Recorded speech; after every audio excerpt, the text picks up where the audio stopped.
But let's just ground ourselves really quickly. Nothing fancy. Let's just, if you want to put your feet on the floor or just relax in your chair, whatever works for you.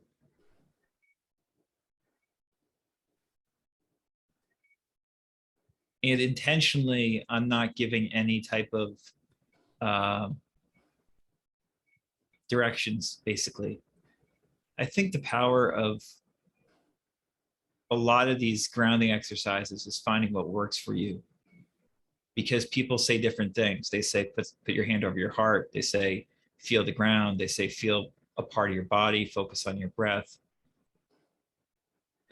The point is finding what works for you. And again, that might change over time, but it is interesting with the intention to ground ourselves, even with all the junk maybe in our head or not feeling physically great or whatever, we still can do something. We can still be like, all right, I'm here right now. It is what it is. I'm here right now.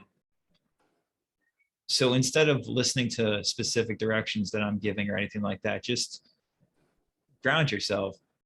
And also consider that it is possible to do this really throughout the day or at any time. And it's probably a lot of the time not going to feel that fancy or esoteric or anything. It's just going to feel like a grounding exercise where it's like, I'm here, I'm still here.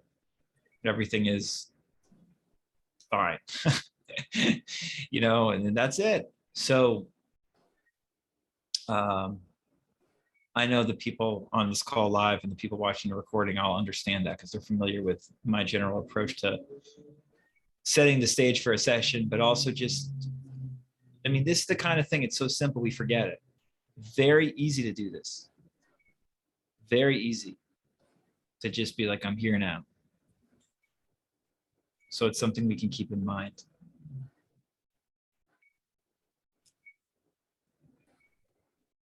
If we stay with this, if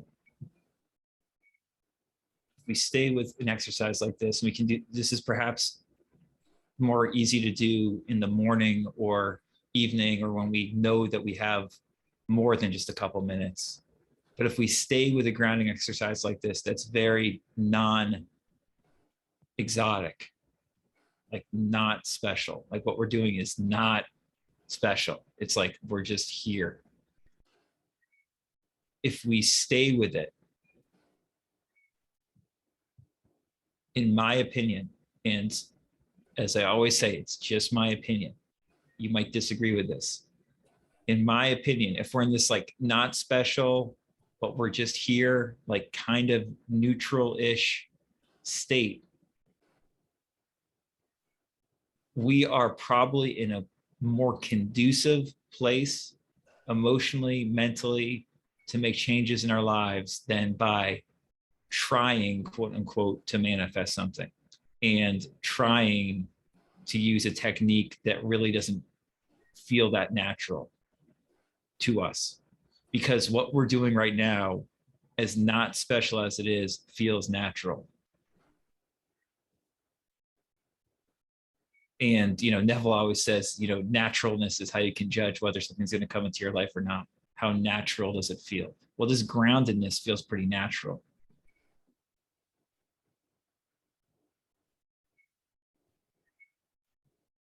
And things can come into our lives more easily if we're more grounded in this way, because it feels pretty natural. If we put a light focus on getting a certain thing in our lives or improving a certain aspect of our lives, as opposed to going up and down the roller coaster, as we all do, thinking about what we want, thinking about how it's not going to happen, thinking about how it is going to happen, going up and down, up and down. And we all do that. That's like, I don't know if it's a default human condition, but I've encountered, you just don't meet people who don't have that. There's an emotional roller coaster aspect that we basically all have.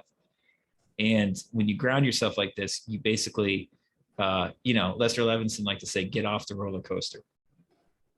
This is getting off the roller coaster.